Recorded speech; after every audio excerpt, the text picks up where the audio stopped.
أعوذ بالله من الشيطان الرجيم بسم الله الرحمن الرحيم الحمد لله الذي لا يبلغ مدحته القائلون ولا يحصي نعماءه العادون ولا يعدي حقه المجتهدون الذي ليس لصفته حد محدود ولا نعت موجود ولا وقت معدود ولا أجل ممدود فطر الخلائق بقدرته ونشر الرياح برحمته الصلاة والسلام على الرسول المسدد المصطفى العمجد المحمود الأحمد سيدنا ومولانا ومولى الكونين جد الحسن والحسين وعاني أبا القاسم محمد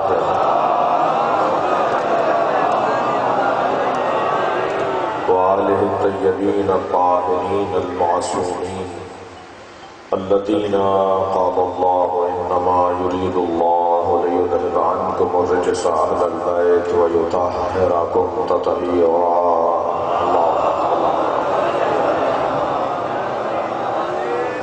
ولعنة الله على أعدائهم أجمعين من يوم عداوتهم إلى قيام يوم الدين. أما بعد، قال الحكيم في قرآن الكريم بسم الله الرحمن الرحيم يا أيها الذين آمنوا اتقوا الله حق تقاته ولا تموتن إلا وأنتم مسلمون واعتصموا بحبل الله جميعا ولا تفرقوا واذكروا نعمة الله عليكم إذ كنتم أعداء فألف بين قلوبكم فأصبحتم بنعمته إخوانا وكنتم شفا حفرة من النار فأنقذكم منها كذلك يبين الله لكم آياته لعلكم تهتدون.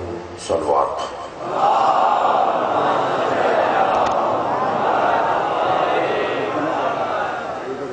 حاضرین مجلس اور بانوئے مجلس کی حاجات کی برابری کے لیے بلند تر صلوات ہے.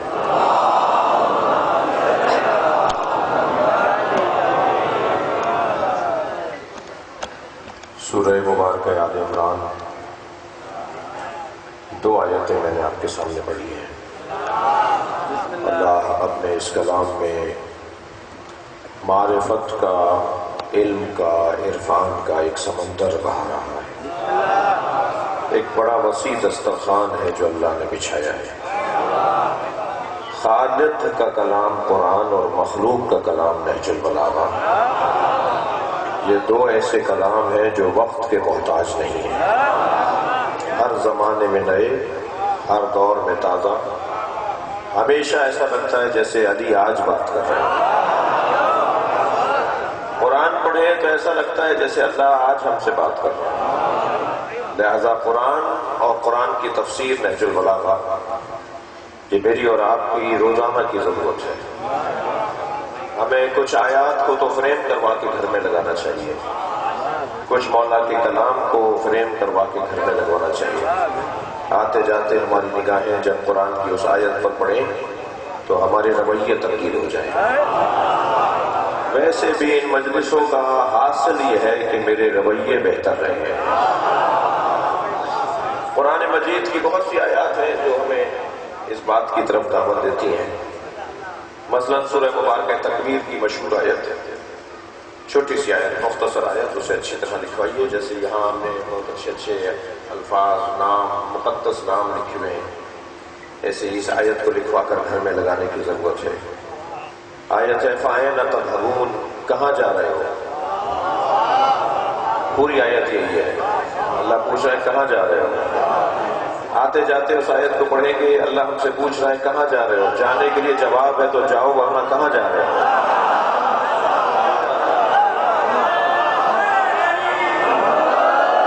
اگر کوئی جواب نہیں ہے، اللہ کو جواب ہی نہیں دے سکتے تو کیوں جا رہے ہو. اللہ ہم سے صرف ایک سوال کر رہا ہے فَأَيْنَ تَذْهَبُونَ، بس کہاں جا رہے ہو. آتے جاتے اللہ کو جواب دینا ہوگا.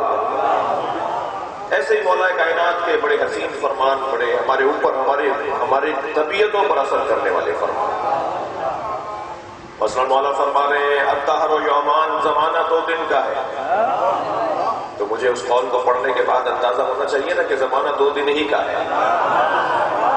میں نے جو صدیوں کا زمانہ سمجھ لیا، جو 70 سال کا زمانہ سمجھ لیا، مولا علی نے فرمایا الدہر یومان، زمانہ 2 دن کا ہے، یوم علیک و یوم لک، ایک دن تیرے خلاف رہے گا، ایک دن تیرے حق میں رہے گا۔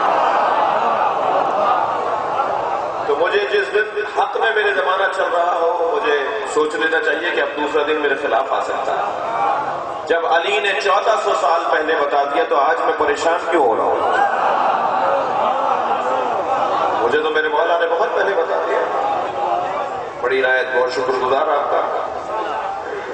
بڑا نام مشہور ہے محمود غزنوی بادشاہ، جس کی بیوی گوہر شاد نے مسجد گوہر شاد بنوائی تھی مشہد میں امام رضا کہرم کے ساتھ۔ وہ بڑی مشہور مسجد ہے، مسجد گوہر شاد، وہ خانم گوہر شاد نے بنوائی تھی۔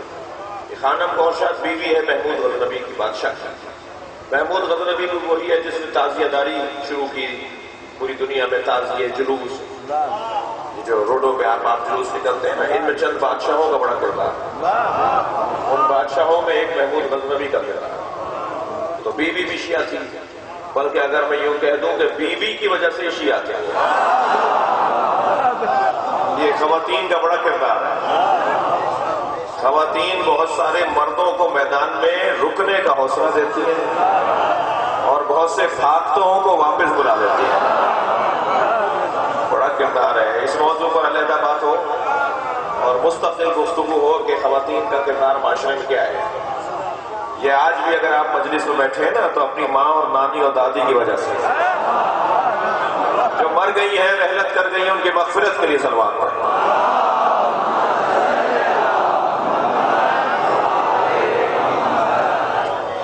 جی، بڑا کردار ہے خواتین کا، بڑا کردار ہے۔ تھکے نہیں ہے تو ایک مثال دے دو۔ حاکم شام اپنے دربار میں بیٹھا ہوا ہے، آواز دے کر کہنے لگا تم میں سے کسی کو یاد ہے کہ حرہ سعدیہ کہاں ہے؟ کسی نے کہا جی حرہ سعدیہ کون ہے؟ کہا تمہیں یاد نہیں ہے؟ تمہیں یاد ہے؟ اس نے کہا جی مجھے یاد ہے۔ کون ہے بتاؤ یہ کون ہے؟ کہنے لگے علی کا لشکر جب جنگ صفین میں بھاگ رہا تھا تو ایک عورت ٹیلے پر کھڑے ہو کر علی کے فضائل پڑھ رہی تھی۔ اس عورت نے علی کے اتنے فضائل پڑھے کہ بھاگتا ہوا لشکر واپس آ گیا۔ کہنے لگا پتہ ہے وہ کہاں ہے؟ کہا جی وہ بصرے میں رہتی ہے۔ کہ ذرا بلواؤ اسے، سمجھ ہے؟ اب وہ بصرے سے خاتون بلوائی گئی، مولا علی کی محبہ، مولا علی کی چاہنے والی خاتون، اور جب دربار میں لا کر اسے کھڑا کیا گیا تو کہا کہ تمہیں یاد ہے کہ تم نے جنگ صفین میں، میدان صفین میں علی کے بارے میں کیا خطبہ دیا تھا؟ تو کہنے لگی بوڑھی ہو گئی ہوں، ضعیف ہو گئی ہوں، مجھے کیا یاد آئے گا؟ تو وہاں بیٹھے ہوئے کرسی پہ ایک حاکم کے ایک چاہنے والے جو وہاں کرسیوں پہ بیٹھے ہوئے تھے، اس نے آواز دے کر کہا کہ مجھے اس کے خطبے کا ایک ایک جملہ یاد ہے۔ حاکم شام نے کہا تم بتاؤ کیا تھا؟ کہا امیر یہ اس دن میدان میں ایسے اتری تھی جیسے کوئی شیرنی آئی ہے۔ اس کا میدان میں اترنا فوجیوں کو پریشان کر رہا تھا، اور پھر اس نے ایک ٹیلے پہ کھڑے ہو کے خطبہ دیا اور علی کا لشکر جاتے ہوئے واپس آ گیا، اور اس خطبے میں ایک جملہ اس کا ایسا تھا کہ جس پر کوئی واپس جا نہیں سکتا تھا، سب کو میدان میں ہی آنا تھا۔ اس نے کہا کہ بھاگ کہاں رہے ہو؟ جہاں جا رہے ہو وہاں دوزخ ہے، جہاں علی ہے وہاں جنت ہے۔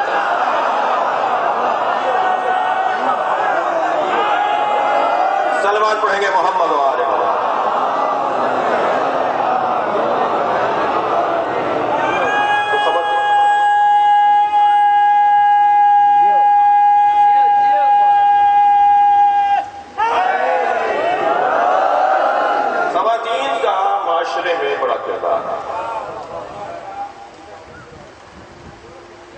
خانم گوہر شاد جس نے مسجد بنوائی، اس نے شرط لگائی تھی کہ مسجد وہ بنائے گا، مزدوری وہ کرے گا جس کی نماز قضا نہ ہو۔ مسجد بن رہی ہے، کوئی سینما تو بن نہیں رہا، ہر مزدور کو تو اینٹوں کو ہاتھ لگانے نہیں دیا جائے گا، یہ کچھ مدت کے بعد اینٹیں چومی جائیں گی، تو جو مسجد کی اینٹیں چومی جائیں گی، دروازے چومے جائیں گے، تو پھر ہاتھ بھی پاک لگنا چاہیے، اس کی بنیادوں میں تقویٰ ہونا چاہیے۔ میں اپنی قوم اور سنی بھائی جو مجلس میں بیٹھے ہوئے ہیں ان سب سے ایک جملہ کہتا ہوں آگے بڑھوں، اگر ہمارے اداروں میں، ہمارے مدرسوں میں، ہمارے امام بارگاہوں میں، ہماری مسجدوں میں، ہمارے اداروں میں جھگڑا فساد نظر آئے تو اس کی بنیادی وجہ یہ ہوتی ہے کہ وہاں تقویٰ نہیں ہوتا۔ اللہ کے نبی نے جب سب سے پہلی مسجد بنائی ہے نا، مسجد قباء، تو اس کے لیے قرآن نے کہا لَأُسِّسَ عَلَى التَّقْوَىٰ، اس کی بنیاد تقویٰ پر ہے، جس کی بنیاد خوف خدا پر نہ ہو، خلوص اور سچائی پہ نہ ہو، جہاں ذات کا مسئلہ ہو، جہاں لیڈرشپ کا مسئلہ ہو، جہاں انانیت کا جال ہو، جہاں خود پسندی کا وبال ہو، جہاں انسان، اس کی گونج ختم کر دو، سیدھے سے کنیکٹ کر دو، اس کی کو ختم کرو، ایک صلوات پڑھیں ذرا محمد والے، دیکھا کریں آپ اس سے بہتر صلوات نبی کی ذات ہے۔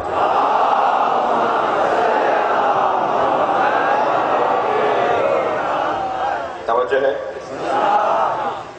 تھک گیا، بڑی عنایت،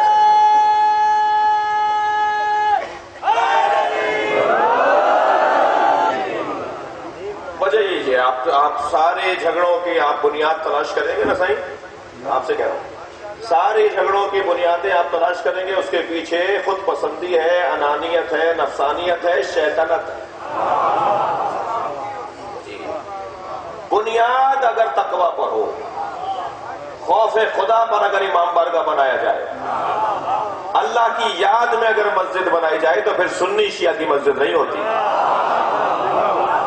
وہ بریلویوں کی ہے، وہ سنیوں کی ہے، وہ دیوبندیوں کی ہے، وہ شافعیوں کی ہے، وہ جعفریوں کی ہے، وہ اللہ کی کون سی ہے؟ مسجد اللہ کی ہے ہی نہیں۔ ہمارے یہاں تو سنی کی مسجد ہے، ہمارے یہاں تو شیعہ کی مسجد ہے، اور میں شیعہ برادری سے کہوں گا، میری مجلس میں سنی بھائی بھی بیٹھے ہوئے ہیں اور نہیں بیٹھے ہوئے تو یہ ویڈیو سن لیں گے، میں شیعہ برادری سے کہوں گا اگر آپ کی مسجد میں کوئی سنی بھائی نماز پڑھنے آ جائے تو اسے چائے پلائے بغیر جانے نہ دیجیے،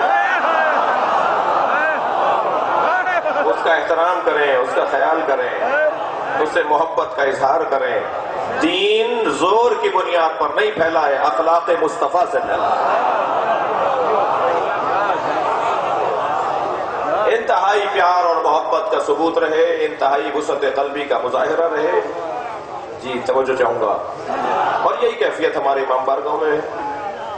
میری کچھ جہالت رکھتا ہوں، جان بوجھ کے میں جاہل رہتا ہوں کچھ کاموں میں، تاکہ مجھے ذمہ داریاں کم ہو جائیں۔ مجھے نہیں پتا یہ امام بارگاہ، مجھے نہیں پتا یہ جگہ، یہ امام بارگاہ کون سی برادری کی ہے۔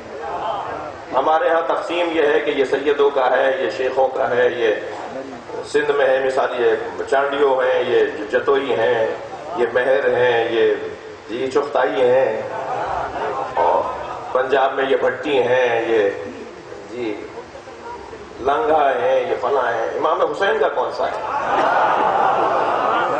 ہم نے امام بارگاہوں کو تقسیم کر دیا قبیلوں میں، مسجدوں کو تقسیم کر دیا فرقوں میں، نہ مسجد میں اللہ ملتا ہے نہ امام بارگاہ میں حسین۔ اتنی الجھنیں ہم نے اپنے گرد، اتنے جال بنا لیے، توجہ ہے، ہم نے اپنی اتنی الجھنیں بڑھا لی ہیں اللہ کے واسطے، حسین کے واسطے۔ وہ شیعہ ہی نہیں ہو سکتا جو سندھی اور پنجابی بات کرتا ہو، کہ وہ سندھی ہے، وہ پنجابی ہے، وہ پٹھان ہے، وہ پختون ہے، وہ مہاجر ہے، یہ سندھی ہے، یہ والی باتیں کرنے والا اہل بیت کا چاہنے والا نہیں ہے۔ ہماری ایک ہی زبان ہے اور وہ محبت کی زبان ہے۔ سندھی بولیں محبت سے، پنجابی بولیں محبت سے، جی فارسی بولیں محبت سے، توجہ ہے، لہذا وسعت قلبی۔ میں یہ بات کئی جگہ کہہ چکا ہوں، پھر عدیہ کر رہا ہوں، 3 لوگوں کو تو مولا علی کا نام ہی نہیں لینا چاہیے، حق ہی نہیں پہنچتا ان لوگوں کو کہ ولی علی کریں۔ ایک کنجوس کو، کنجوس کا کیا تعلق علی مولا سے؟ معاشرے میں فقیروں کی تعداد بڑھ رہی ہے، ناداروں کی تعداد بڑھ رہی ہے، امام بارگاہ کی دیوار گر رہی ہے، مسجد کا وضو خانہ ٹوٹ گیا، اس سے پیسہ ہی نہیں نکلتا۔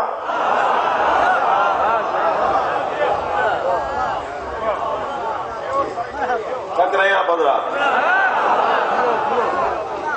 بھائی خمس نکالنا واجب ہے، مولوی کو نہ دو، خود لگاؤ اپنے علاقے میں۔ کوئی 400 ایکڑ کا زمیندار ہے، کوئی 200 ایکڑ کا زمیندار ہے، خمس نکالتے ہو؟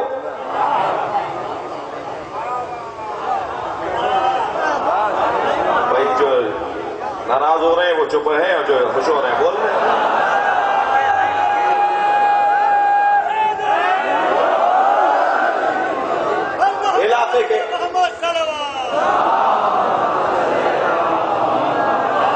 علاقے کے مدرسے خراب ہو رہے ہیں، دیواریں گر رہی ہیں، مسجدیں ٹوٹ رہی ہیں، امام بارگاہ کا حال اچھا نہیں ہے۔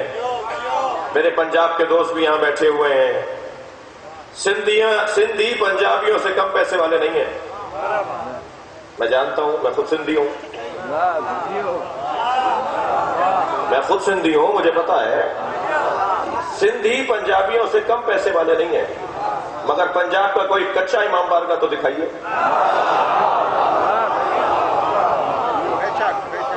جی پنجاب کی کوئی کچی مسجد تو دکھائیے۔ نہیں عزیزان گرامی، تھوڑی ہمت کرنی پڑے گی۔ بی بی زہرا کا حق نکالیے، بی بی کے نام کے ادارے خود بنتے چلے جائیں گے۔ تو ایک وہ بندہ، میں زیادہ رکوں گا تو طبیعتیں خراب ہو جائیں گی، اس لیے میں زیادہ نہیں رک رہا، بس بات پہنچ گئی ہے۔ پہلا وہ بندہ جسے علی علی نہیں کرنا چاہیے وہ ہے جو کنجوس ہوتا ہے۔ کنجوس کا تعلق ہی نہیں علی سے، علی سے تو سخیوں کا تعلق ہے، جو پیسہ نکالنا جانتے ہو، جو دینا جانتے ہو۔ کربلا کا سب سے بڑا پیغام یہی ہے کہ دینے والے بنو، لینے والے نہ بنو۔ اسی امام بارگاہ کی مثال لے لیجئے، اگر اس امام بارگاہ کے اختتام پر، مجلس کے اختتام پر، اس دروازے پر بانی مجلس رضا میرے عزیز تشریف فرما ہے، وہ اگر ٹوکرا دے کر تبرک نیاز بانٹنے کے لیے کسی کو کھڑا کر دیں جی، تو دینے والا ایک ہوگا، لینے والے 1000 ہوں گے۔ تو دھکا لگے گا، کھوا چھلے گا، پیر کا انگوٹھا ٹوٹے گا، اور مانگنے والا جو تبرک مانگ رہا ہوگا اس بانٹنے والے سے کہے گا چاچا، تو کہے گا ماموں، کوئی آواز دے گا نانا، اب وہ غور غور سے دیکھے گا میرا نواسا یہ کون سا ہے، کسی کو دیکھے گا چاچا، بھتیجا کہاں سے آ گیا۔ تو یہ تو پرانی بات ہے نا کہ جب مانگنا ہوتا ہے تو رشتے بنائے جاتے ہیں۔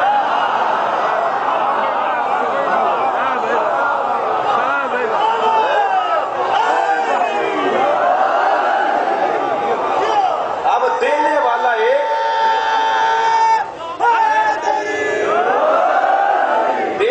ایک اور لینے والے 1000، تو جب دینے والے کم ہوں اور لینے والے زیادہ ہوں تو جھگڑا ہوگا، فساد ہوگا، دھکا لگے گا، کھما چلے گا، چوٹ لگے گی، جوتیاں گم ہوں گی۔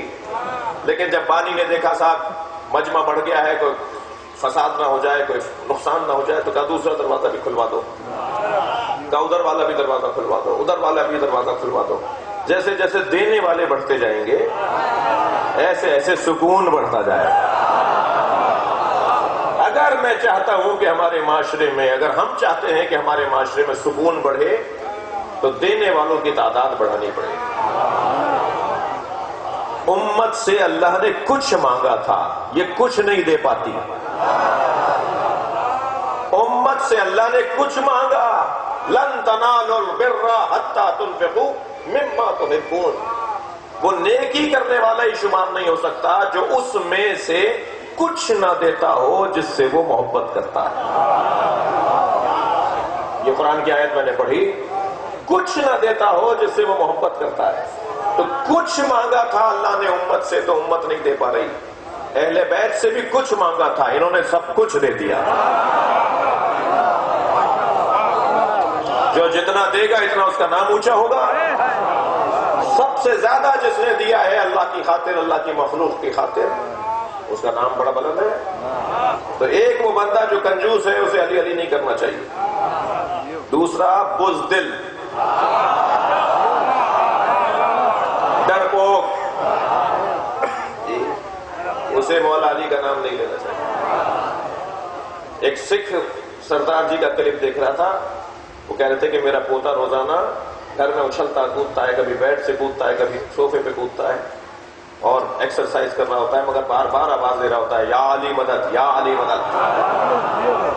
سکھ کا پوتا، وہ بچہ بھی پوتا بھی سکھ، تو کہنے لگے میں نے اپنے پوتے سے پوچھا تم یا علی مدد کیوں کرتے ہو، یا علی کیوں پکارتے ہو؟ کہنے لگے دادا جب یا علی کہتا ہوں نا میرے بدن میں طاقت آتی ہے۔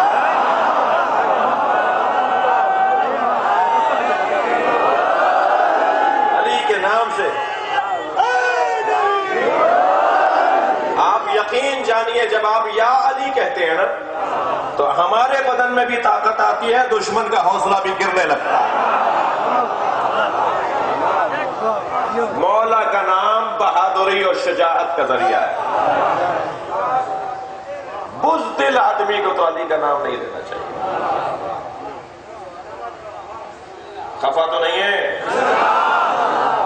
میری یہ مثال پرانی ہے، تکراری ہو تو مجھے معاف کریں گے۔ ایک صاحب کہنے لگے ہم نے بہت سنی دیکھے ہیں جو شیعہ ہوئے ہیں، کوئی شیعہ سنی نہیں ہوتا۔ بزدلوں کی بات کر رہا ہوں میں نے کہا میں نے بہت شیعہ دیکھے ہیں جو سنی ہو جاتے ہیں۔ کہنے لگے جی آپ نے کہاں شیعہ دیکھ لیے جو سنی ہو جاتے ہیں؟ میں نے کہا ہمارے 21ویں گریڈ کے افسران، 19ویں گریڈ کے افسران، ہمارے بڑے بڑے وڈیرے، ہمارے بڑے بڑے چودھری، ہمارا فلاں وزیر صاحب جب چاہتا ہے ہاتھ باندھ لیتا ہے، گھر میں تو ہاتھ کھول کے پڑتا ہے۔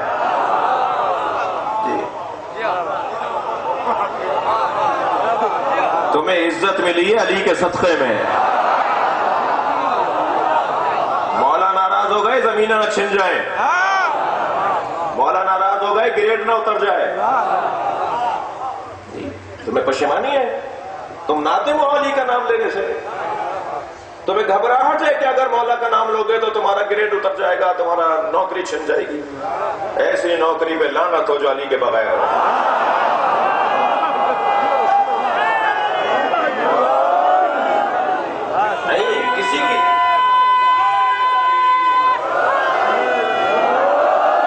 کسی کی دل آزاری کرنا مطلب نہیں ہے۔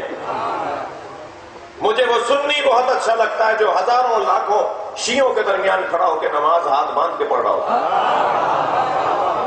مجھے اس سنی سے بڑا پیار ہے جو حرم امام رضا میں، حرم امام حسین میں، کربلا میں لاکھوں شیعوں میں کھڑا ہو کر ہاتھ باندھ کے نماز پڑھ رہا ہوتا ہے۔ مجھے اس سے اس لیے پیار ہے کہ وہ نماز ہاتھ باندھ کر بتاتا ہے جو دین میں نے سمجھا ہے، اس پہ عمل کرنے کی جرت بھی رکھتا ہوں۔ مگر پھر وہ شیعہ اچھا نہیں لگے گا۔ جرت بڑھائیے، حوصلہ بڑھائیے، ہمت بڑھائیے۔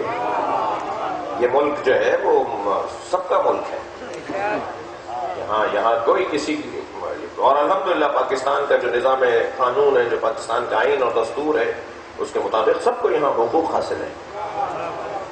دوسرا بندہ جس سے مولا علی کا نام لیتے ہوئے شجاعت لانا ہوگی، اور اگر شجاع نہیں ہے تو نام نہ لے، بہادر نہیں ہے تو نام نہ لے، گھبرانے کی کوئی ضرورت نہیں ہے۔ اور تیسرا وہ بندہ جسے علی علی نہیں کرنا چاہیے، وہ جو تنگ نظر ہو، گھٹے ہوئے دماغ کا ہو، چھوٹی سوچ والا، تنگ نظر انسان، میرا تیرا کرنے والا، چھوٹی سوچ رکھنے والا، گھٹے ہوئے دماغ کا انسان، وہ علی کا چاہنے والا نہیں ہوتا۔ وسعت فکری، سیاہ صدر، برداشت، تحمل مزاجی، دوسروں کو گلے لگانا، دوسروں سے پیار کرنا، یہ ہمارا نہیں ہے، یہ تمہارا ہے، یہ فلانا، یہ ہمارا تمہارا کرنے والا، یہ علی کا چاہنے والا نہیں ہے۔ میں نے ایک جگہ تقریر کی کہ اگر ایکسیڈنٹل حادثہ ہو جائے، ایکسیڈنٹ ہو جائے، حادثہ ہو جائے اور دماغ مر جائے اور دل چل رہا ہو، تو اگر دل آپ کا چل رہا ہو، دماغ ڈیڈ ہو جائے، ڈاکٹر کہے دماغ مر گیا ہے، تو پھر دل بھی بند ہو جائے گا، کیونکہ اصلی موت دماغ کی موت ہوتی ہے۔ دل 10 گھنٹے، 12 گھنٹے، 5 گھنٹے، 17 گھنٹے بعد دل بند ہو جائے گا۔ تو اس وقت میں، اس دورانیے میں آپ کے دل، گردے، پھیپھڑے، جگر، پتا، یہ ساری نکال کر مریضوں کو لگایا جا سکتا ہے۔ میرے بدن سے 17 چیزیں نکل سکتی ہیں جو 17 لوگوں کو مرنے سے بچا سکتی ہیں۔ تو ہم نے خود بھی وصیت کی، میرا کارڈ بھی وصیت نامہ میری جیب میں ہے، اور اگر ایسا کچھ ہو جاتا ہے تو یہ کوئی 17 آدمیوں کو زندگی ملے گی۔ تو ہم نے لوگوں سے بھی کہا بھائی آپ بھی وصیت کیجئے. اچھا آپ کی سنجیدگی بتا رہی ہے کہ آپ کو پسند نہیں ہے یار.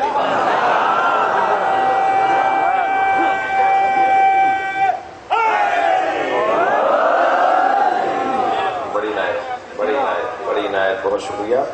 تو ہم نے کہا کہ صاحب وصیت کریں، اگر ایسا خدا نہ خواستہ حادثہ ہو جائے تو انسان وصیت کرتے ڈاکٹر سے لے جائیں گے جہاں جس جگہ وصیت کریں گے، مثلا SIT ہے، جیسے جو بھی ادارہ ہو. تو بعد میں ایک صاحب مجھ سے کہنے لگے میرے گردے اگر کسی ہندو کو لگ گئے تو کیا ہوگا؟ اپنے بچوں کا مرنے کے بعد اتنا خیال نہیں ہے جتنا گردوں کا خیال ہے. کہنے لگے میرے پھیپھڑے اگر کسی عیسائی کو لگ گئے تو کیا ہوگا؟ ایک نے تو حد کر دی کہ میری آنکھیں اگر کسی سنی کو لگ گئی تو کیا ہوگا؟ تو میں نے پہلا جواب تو یہ دیا کہ تنگ نظر شیعہ نہیں ہوتا. تمہارے گردے اگر کسی ہندو کو لگ گئے تو کیا معلوم وہ اسی وجہ سے مسلمان ہو جائے. تم اپنا کام کرو، اور کیا معلوم تمہارے پھیپھڑے کسی عیسائی کو لگ گیا تو وہ آ جائے اہل بیت کے دروازے پر. ہمیں وسعت قلبی اس سے ایسا کر. سنی ہماری جان ہے، سنی ہمارے عزیز ہیں. یہ سنی شیعہ میں اللہ نے ہمیں تقسیم نہیں کیا ہے. یہ مالکی ہے، وہ شافعی ہے، وہ حنبلی ہے، وہ دیوبندی ہے، وہ سنی ہے، وہ بریلوی ہے، وہ شیعہ ہے. اللہ نے ہمیں ان فرقوں میں تقسیم نہیں کیا. یہ ہم نے اپنے سمجھنے کے لیے، جیسے اسکول کی بلکہ یونیورسٹی کی فیکلٹیاں ہوتی ہیں، شعبہ جات ہوتے ہیں، یہ سبجیکٹس ہیں.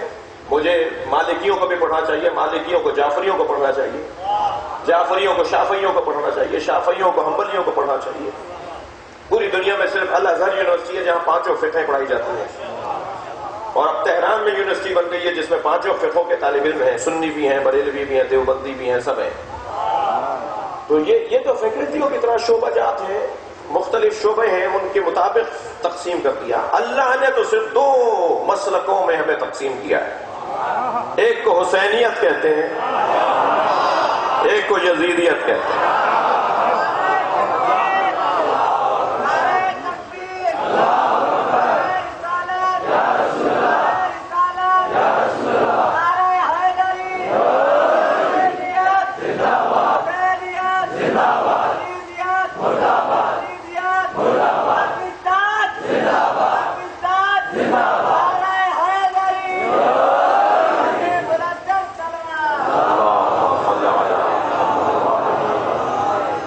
توجہ کر لیا آپ نے؟ یا ایھا الذین آمنوا اتقوا اللہ حق تقاتہ. اے صاحبان ایمان، تقوی پروردگار کا حق ادا کرو. کبھی کبھی کا تقوی نہیں، پسند کا تقوی نہیں، اپنی مرضی کا دین نہیں. معاف کیجیے گا، ممبر کی زبان تو نہیں ہے مگر میں کہہ رہا ہوں. بلی کو آپ نے دیکھا ہوگا نا، جب بارش ہو رہی ہوتی ہے تو چھینٹوں سے بچنے کے لیے دیوار چلتی ہے، کونے کونے سے چلتی ہے کہ چھینٹیں نہیں لگ جائیں. ایسا لگ رہا ہوتا ہے جیسے یہ بڑا پرہیزگار اور ایک جانور ہے. اور جیسے ہی تالاب میں مچھلی نظر آتی ہے تو غوطہ لگا دیتی ہے. تو جہاں اپنا مطلب ہوا وہاں پانی میں ڈبکی لگا دی، اور جہاں مطلب نہیں ہے ایسے چل رہی ہے جیسے اس سے زیادہ کوئی. تو ہمارے معاشرے میں بھی کچھ اسی طرح کے لوگ ہوتے ہیں. جہاں مفاد ہوتا ہے وہاں پرہیزگار، اور جہاں مفاد نہیں ہوتا وہاں سب سے بڑے بے دین. دکان پہ بیٹھا کوئی تسبیح پڑھ رہا ہو نا تو اس سے تو 14 مت خریدیے گا.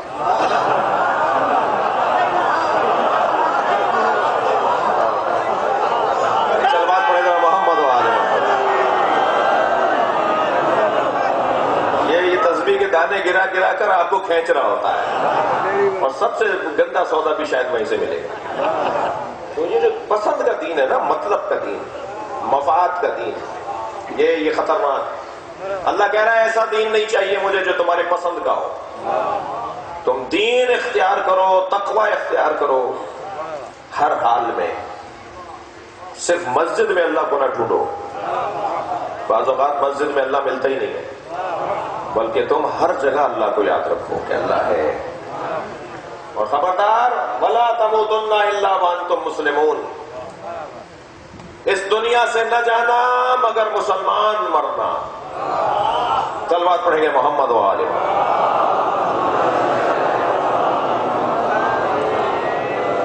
اب طریقہ تو یہی ہے کہ اگر بعد والے خطیب اور زیادہ مضبوط خطیب آ جائیں تو پھر پہلے والے کو اترنا ہوتا ہے. تو میرے بڑے بھائی ہیں، میرے عزیز ہیں، میرے ہم وطن ہیں، میرے شہر کے ہیں، اور سندھ کا تو یہ تاج ہے. سندھ کی ذاکری میں اور خاص طور پر ان کا خاص مقام ہے. اللہ نے ان کو خاص عزت عطا کی ہے، گلے میں خاص درد عطا کیا ہے، اور ان کو سیدہ کے صدقے میں توانائیاں اللہ نصیب فرمائے. تو بہت زیادہ تو نہیں رہ پائے گا بیان، ویسے بھی بہت دیر بول لیا ہوں.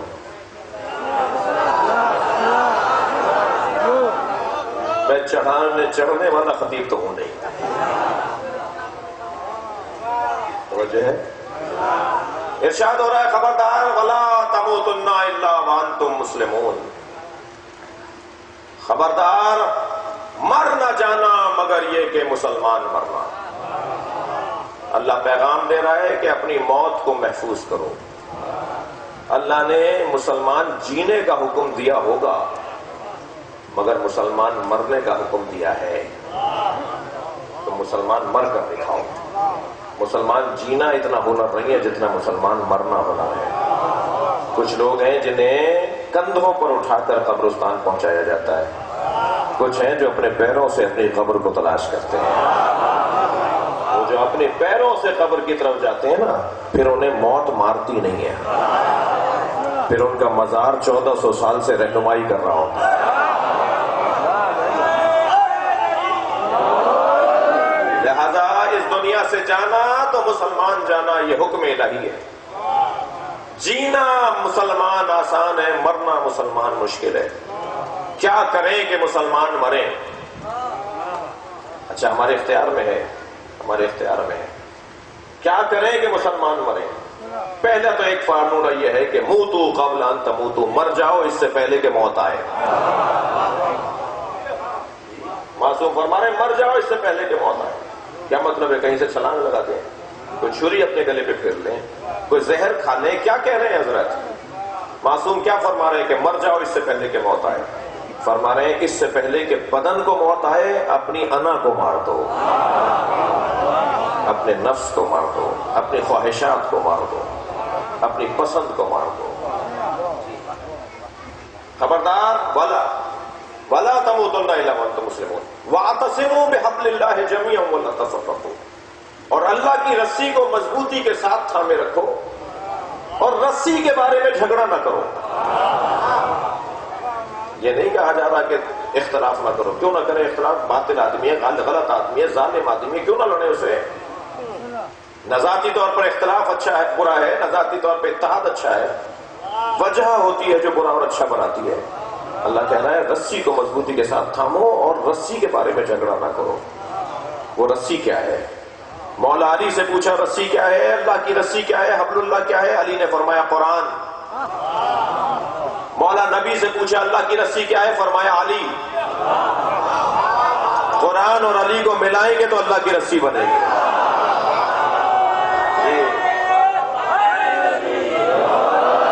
نہ قرآن لڑنے کا موضوع نہ علی لڑنے کا موضوع. جو قرآن کے نام پہ لڑائی کر رہے ہیں سمجھے مسلمان ہی نہیں ہے، اور جو علی کے نام پہ جھگڑا کر رہا ہو سمجھے وہ شیعہ ہی نہیں ہے، وہ مسلمان ہی نہیں ہے. نہ قرآن. خبردار میں سنی بھائیوں سے مخاطب ہوں، میرے عزیز ہیں، میری جان ہے جو تشریف فرمائیں. کوئی شیعوں کا 40 پاروں کا قرآن نہیں ہے. یہ جب آپ بولتے ہیں نا بار بار کہ شیعوں کا 40 پارے کا قرآن ہے تو کہیں دکھا بھی دیں نا وہ قرآن کہاں ہے. جھوٹا کر دیں نا ہمیں. شیعوں کو جھوٹا ثابت کر دیں کہ تم بولتے کچھ ہو کرتے کچھ ہو، تمہارے تو گھروں میں 40 پارے کا قرآن رکھا ہے. کسی بھی شیعہ کا دروازہ بغیر بتائے بجا کر کہیں اپنے گھر میں سے قرآن لا کے دکھاؤ، تو وہی قرآن لے کر آئے گا جو آپ کے گھر میں رکھا ہوا ہے. ہم نے آج تک نہیں دیکھا. یہ میرے بزرگ شاید 70 سال کے ہوں، یہ میرا بزرگ مثال کے طور پہ 50-70 سال کا ہوگا، انہوں نے کسی نے آج تک دیکھا ہے 40 پاروں کا قرآن؟ شور مچایا ہوا ہے کہ شیعوں کا 40 پاروں کا قرآن ہے. وہ ہے کہاں قرآن جو 40 پاروں کا ہے؟ کوئی شیعوں کا 40 پاروں کا قرآن نہیں ہے. وہی قرآن ہے جو آپ کا ہے، وہی ہمارا ہے. پھر یہ والی گفتگو بھی علمی نہیں ہے کہ سنی ولد ضالین پڑھتے ہیں، شیعہ ولد ضالین پڑھتے ہیں. یہ غیر علمی باتیں ہیں. یہ مخرج کا مسئلہ ہے، زبان کی سائڈ کا جو حصہ ہے نوک سے کے ساتھ جڑا ہوا جو اوپر کا حصہ ہے وہ جب اوپر کے دانتوں کو لگے گا اور آپ زور لگائیں گے تو ولضالین نکلے گا. مخرج کا مسئلہ ہے، تلفظ کا مسئلہ ہے، ادائیگی کا مسئلہ ہے. سنی ایسا پڑھتے ہیں نہیں کوئی، سب ایک صحیح پڑھتے ہیں، سب اس قاعدے کے مطابق پڑھتے ہیں. خدا کے واسطے شیعہ برادری سے کہہ رہا ہوں، دو کمزوریاں اپنی ختم کرو. سنیوں کی 10 اور کمزوریاں ہیں، وہ ان کے علماء بتائیں گے، میں تو آپ کو آپ کی کمزوری بتاؤں گا. شیعوں کی 2 موٹی کمزوریاں ختم ہونی چاہیے. ایک، شیعہ قرآن سے قریب ہو جائے. کوئی خفا ہو تو میرے اوپر کوئی اثر نہیں پڑے گا. ہمارے بچے قرآن نہیں پڑھ سک رہے، ہمارے بڑوں نے قرآن اچھا نہیں پڑھا. خدا کے واسطے قرآن سے دوستی بڑھائیں.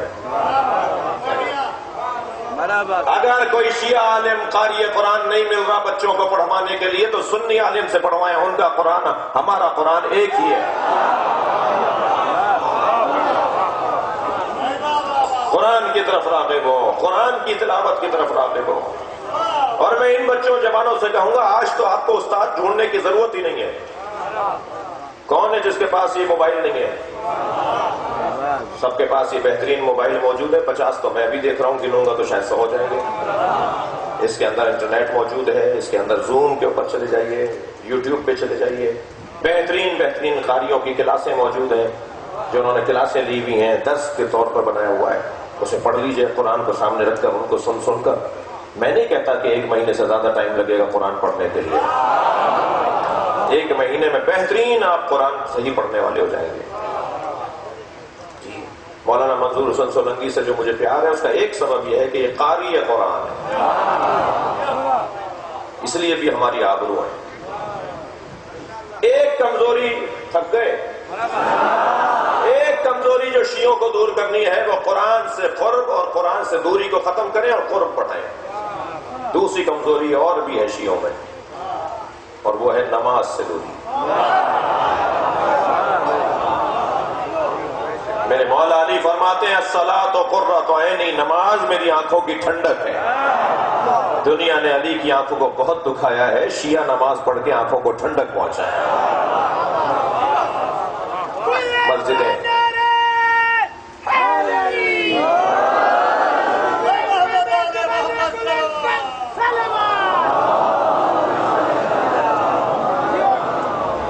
مسجدوں کی ٹوٹیاں ٹوٹی ہوئی ہیں، فرش پرانے ہو گئے، کارپیٹ گندے ہو گئے ہیں، جالے لگے ہوئے ہیں، پنکھا خراب ہے.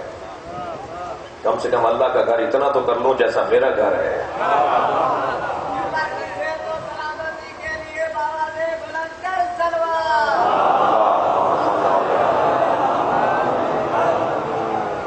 توجہ کر لیا آپ نے؟ شاید میرے اس بچے پہ، اس جوان پہ، اس بچے پہ کوئی اثر ہو جائے تو میری محنت سوارت ہو جائے. نہ قرآن لڑنے کا موضوع ہے، نہ علی لڑنے کا موضوع ہے. ہمیں قرآن سے بھی قریب ہونا ہے اور مولا علی سے بھی قریب ہونا ہے. لڑائیاں بند ہونی چاہیے. انشاءاللہ حالات بہتری کی طرف ہیں. ایک سازش ہوئی تھی، جس سازش کا خاتمہ ہونے والا ہے. یہ ایک ڈرامہ ہوا تھا، اور ہم نے بڑے ڈرامے اس ملک میں دیکھے ہیں. یہ ڈرامہ بھی ختم ہو جائے گا.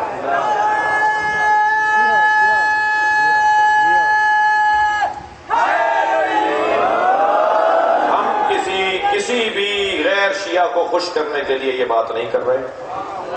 ہم کسی بھی غیر شیعہ کو، کسی غیر شیعہ مفتی، عالم، مولانا کو خوش کرنے کے لیے یہ نہیں کہہ رہے. ہمیں پہلے اپنے اللہ کو جواب دینا ہے، پھر اس وقت حجت خدا امام زمانہ ہے انہیں جواب دینا ہے، پھر اپنے ضمیر کو مطمئن کرنا ہے. اور ہم اپنے ضمیر کو مطمئن کرنے کے لیے کہہ رہے ہیں کہ یہ سارا سوچا سمجھا ایک منصوبے کے تحت کام ہوا ہے. وہ راول پنڈی والے خطاب کو تو کہہ دیجئے کہ ان صاحب کے گلے میں، میرے اس ذاکر کے گلے میں گھنٹی باندھ دی گئی، ورنہ قصہ کچھ اور ہے. 2 سال کے بعد کھلا کے راجہ بازار راول پنڈی کے اوپر جو شان ہے عاشورہ ہوا تھا، 2 سال بعد ISBR کے جنرل صاحب آ کے بتاتے ہیں کہ اسی مسلک کے لوگوں نے کالے کپڑے پہنے ہوئے تھے، انہی کے لوگوں نے مدرسے میں گھس کر آگ لگائی، لوگوں کو مارا. 2 سال تک ہمیں شرمندہ کیا جاتا رہا کہ انہوں نے، شیعوں نے جلوس کے بعد ایسا، جلوس میں جاتے ہوئے ایسا کر دیا. کوئی بیٹھ کے کہہ رہا تھا ٹی وی چینل پہ ان کے مجلسیں بند کرواؤ، کوئی کہہ رہا تھا ان کے جلوسوں کو شہر سے باہر لے جاؤ. یہ والا ڈرامہ بھی 2-3 سال بعد کھل جائے گا. مگر میں ان سارے ڈراموں کا آپ کو آخری منظر دکھا دیتا ہوں. یہ جو اس وقت ڈرامہ بنایا ہوا ہے نا، اس کا آخری منظر دکھا دیتا ہوں. ہم اسرائیل کو تسلیم نہیں کریں گے.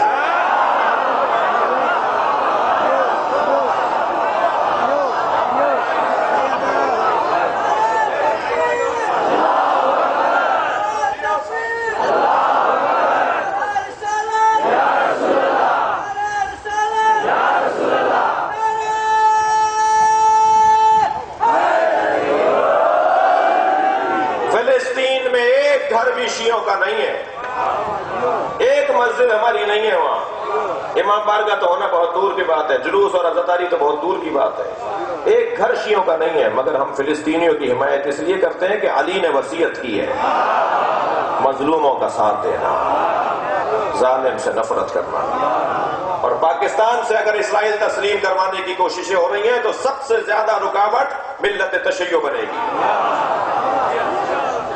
اور ہمیں کمزور کرنے کے لیے اور مسلمانوں میں تفرقہ ڈالنے کے لیے یہ سارا ڈرامہ رچایا گیا ہے. مگر یقین سے ساتھ اطمینان کے ساتھ بیٹھیے، مظلوم کو ماننے والے کبھی بھی ظالم کے ہاتھوں بیعت نہیں کریں. اور انشاءاللہ یہ مرحلہ بھی بہتر انداز سے مکمل ہوگا. مجھے معاف کیجیے گا، میں نے بہت دیر لگا دی. چلیے اپنے ذہنوں کو کچھ دیر کے لیے شام کے بازار میں لے چلیے.